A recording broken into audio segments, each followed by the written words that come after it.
नमस्कार, मैं हूं विद्यानाथ झा। राष्ट्रगर्व में आपका स्वागत है। राष्ट्रगर्व हमारा वो खास प्रयास जिसका मकसद हर भारतवासी को उन अनसुनी अनजानी कहानियों से रूबरू करवाना है जो राष्ट्रगर्व की जीवंत मिसाल है, भारत का गौरव है और दुनिया में हमारी एक अलग पहचान बनाती है। आज ऐसे ही एक विषय के साथ मैं आपके सामने हूं जिसे जानकर आपको राष्ट्र गर्व होगा।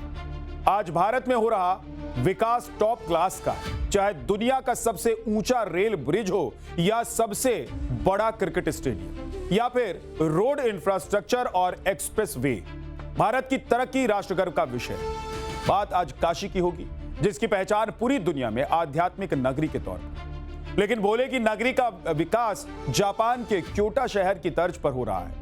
आज काशी में बन रहे एक स्टेडियम और उसकी खूबियों की बात होगी, जिसकी कंस्ट्रक्शन तकनीक और खूबियों के बारे में जानकर आपको यकीनन गर्व होगा, क्योंकि अब भारत में दुनिया के विकसित देशों की तरह ही नहीं बल्कि नेक्स्ट लेवल का विकास हो रहा है, वो भी पूरी तरह स्वदेशी।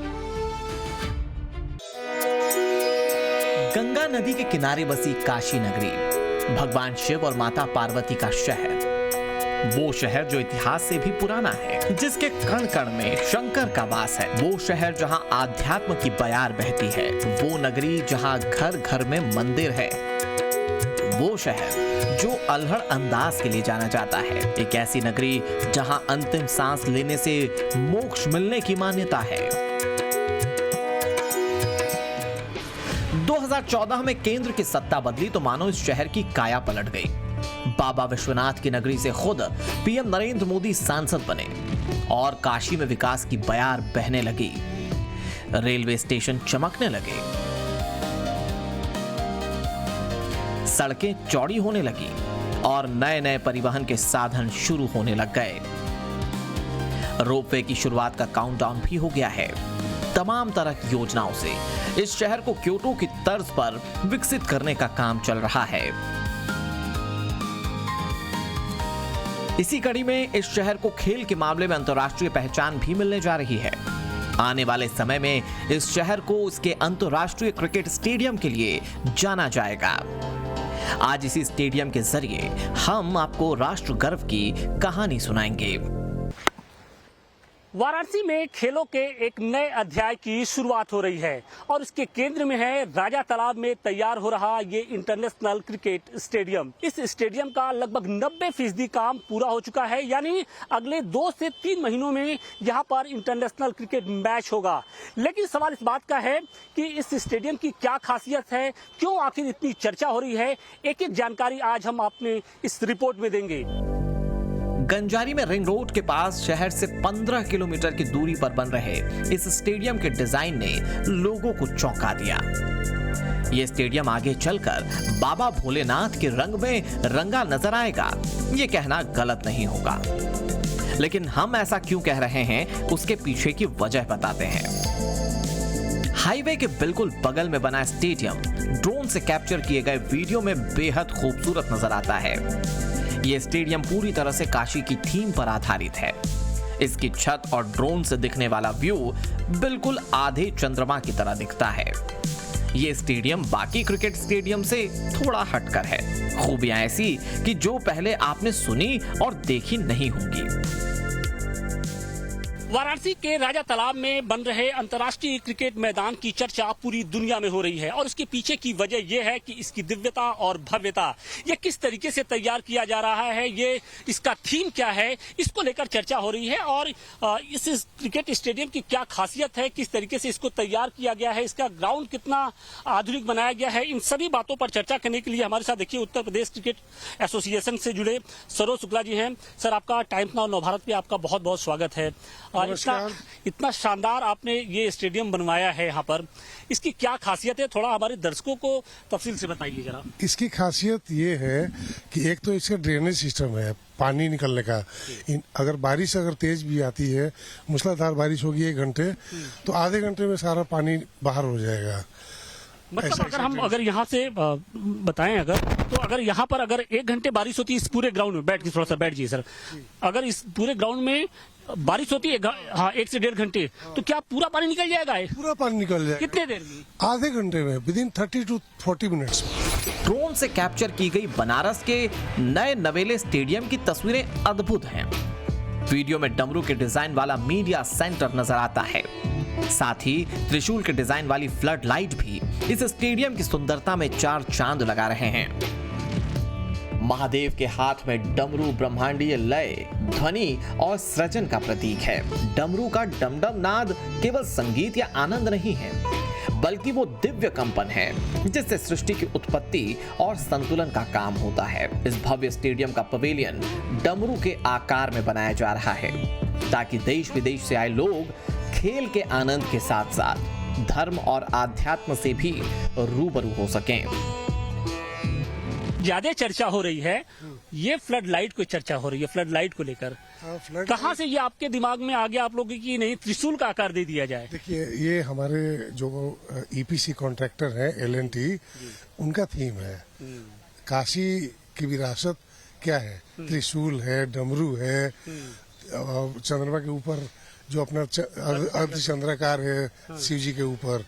तो उनके जो आर्किटेक्ट हैं हमारे गोपीनाथ जी L&T के, उनका दिमाग था ये। अच्छा। किस टाइप से कुछ प्रेजेंट किया जाए, तो अपने पीएमओ में या सब जगह। अच्छा, सब जगह। तो ये आप लोगों ने ये सोचा कि नहीं हम इसी थीम, महादेव के ही थीम पर इसको बनाएंगे फ्लड लाइट को। ये आपने त्रिशूल, क्योंकि भगवान शंकर का अस्त्र भी है। बिल्कुल अस्त्र है, और ये अपने आप में एक यूनिक स्ट्रक्चर है। खड़ा करने में इसमें बहुत टाइम लगा। दर्शकों के लिए स्टेडियम में बैठने का इंतजाम भी भव्य है। 32,000 लोग एक साथ बैठकर मैच का आनंद ले सकते हैं।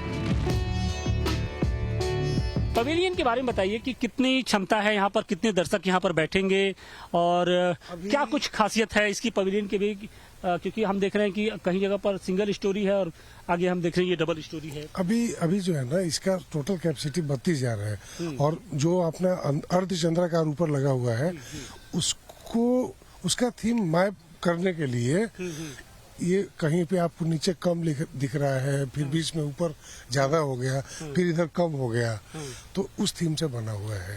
अच्छा, उस थीम पे बना हुआ है जी।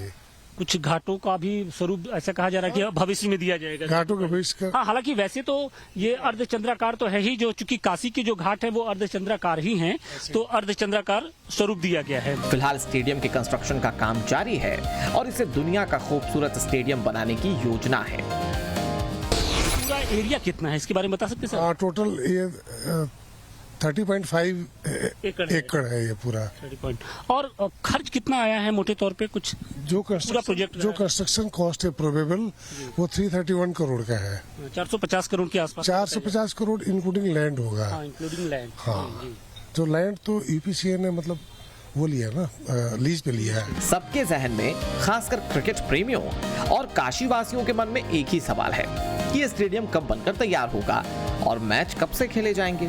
तो चलिए आपके मन की दुविधा और इंतजार को खत्म किए देते हैं। इसी साल ये स्टेडियम क्रिकेट मैचेस का गवाह बनेगा।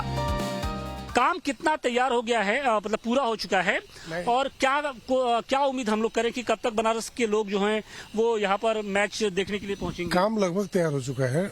92% तक अगर फिजिकल प्रोग्रेस दिखा जाए तो 92% तक कंप्लीट हो गया है। अच्छा। अगले 2 से 3 महीने में हो जाएगा कंप्लीट। मतलब अगले 2 से 3 महीने में यहाँ पर मैच होंगे। हाँ, पोस्ट मानसून हो सकता है मैच। पोस्ट मानसून हाँ, सितंबर में। खास बात यह है कि डमरू और त्रिशूल वाले अर्धचंद्राकार इस स्टेडियम में 1-2 नहीं बल्कि 9 पिचेस होंगी, यानी कि इंतजाम पूरे हाईटेक हैं। इस तरीके से तैयार होगी क्या?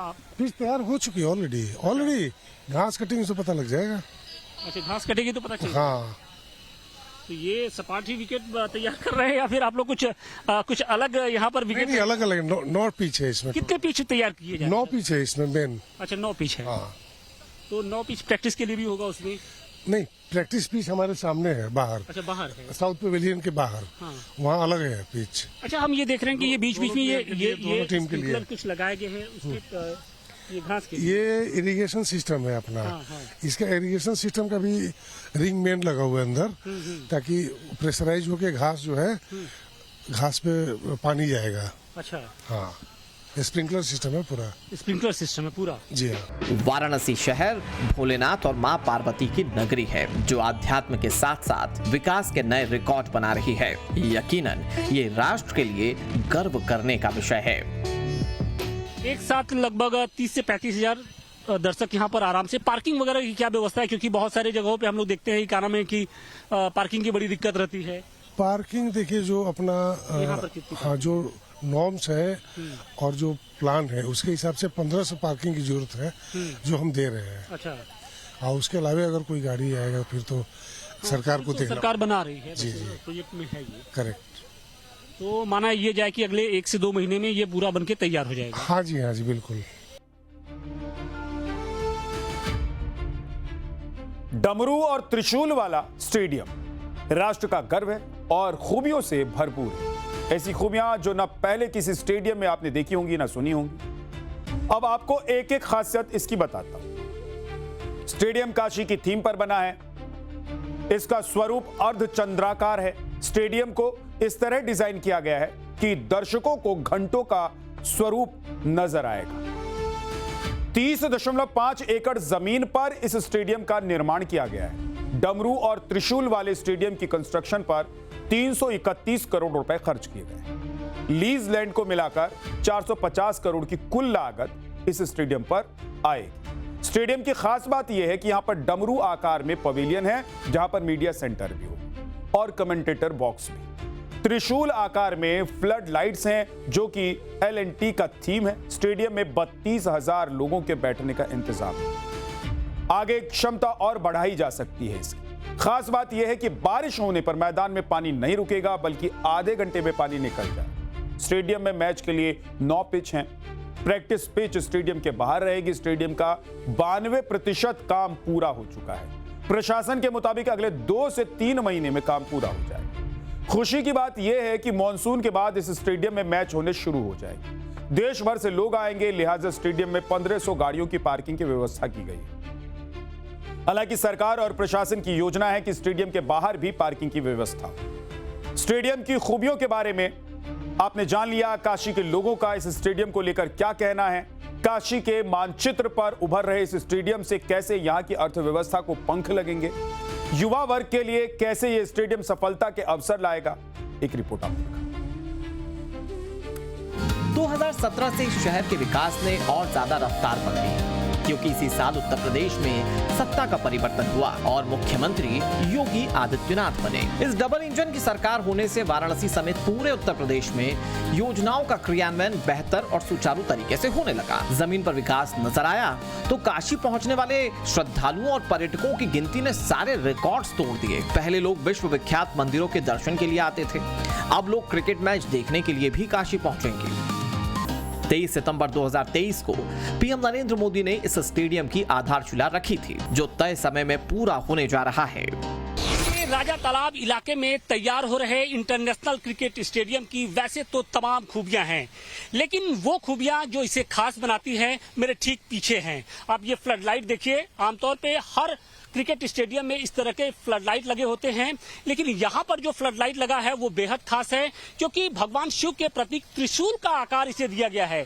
यानी स्टेडियम के चारों कोनों पर जो फ्लड लाइट लगे हैं वो भगवान शिव के प्रतीक त्रिशूल के आकार के हैं, और ये इस स्टेडियम को और खूबसूरत बनाता है। मेन पवेलियन है, यानी मीडिया सेंटर भी यहीं पर है, और तमाम तरह के क्रिकेट से जुड़े जो ब्रॉडकास्ट होंगे वो यहीं से होंगे। लेकिन अगर इस स्ट्रक्चर को हम दिखाने की कोशिश करें तो भगवान शिव का जो डमरू प्रतीक होता है, डमरू होता है, उसका ये आकार दिया गया है।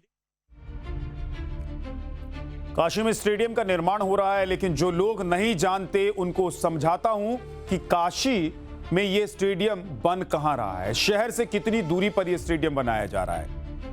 गंजारी इलाके में स्टेडियम का निर्माण हो रहा है। वाराणसी शहर से 15 किलोमीटर की दूरी पर यह स्टेडियम मौजूद है। यूपी का 5वां अंतर्राष्ट्रीय स्टेडियम होगा ये। तो ये तमाम खासियत और खूबियों से लैस स्टेडियम सिर्फ 15 किलोमीटर की दूरी पर है काशी से। काशी का ये क्रिकेट स्टेडियम क्यों खास है, कैसे ये बाकी स्टेडियम से अलग होगा, आपको इसकी कुछ और खूबी बताता हूं। स्टेडियम में त्रिशूल आकार में फ्लड लाइट्स होंगे, डमरू आकार में मीडिया सेंटर है, वर्ल्ड क्लास इंफ्रास्ट्रक्चर और प्रशिक्षण के अवसर मिलेंगे। टूरिज्म और हॉस्पिटलिटी सेक्टर के साथ स्थानीय अर्थव्यवस्था को बढ़ावा मिलेगा। खिलाड़ियों के लिए बेहतरीन सुविधा मिलेगी। एचडी ब्रॉडकास्ट के लिए फ्लड लाइट्स की व्यवस्था होगी, बेहतरीन ड्रेनेज सिस्टम भी होगा और स्टेडियम तक पहुंच के लिए डेडिकेटेड सड़कें बनाई जा रही हैं। बेलपत्र को स्टेडियम के मुख्य भाग पर हार के रूप में प्रदर्शित किया जाएगा। प्रवेश सीढ़ियों को घाट की सीढ़ियों के तर्ज पर बनाया जाएगा। ये तमाम खूबियां इस स्टेडियम की होंगी, इसीलिए इसे राष्ट्र का गर्व कहा जा रहा है। इसमें कोई शक नहीं है कि भारत कमाल का ये जो आर्किटेक्चर है उसका निर्माण कर रहा है। ऐसे निर्माण देखकर यकीनन ये कहा जा सकता है कि आने वाला समय भारत का ही है।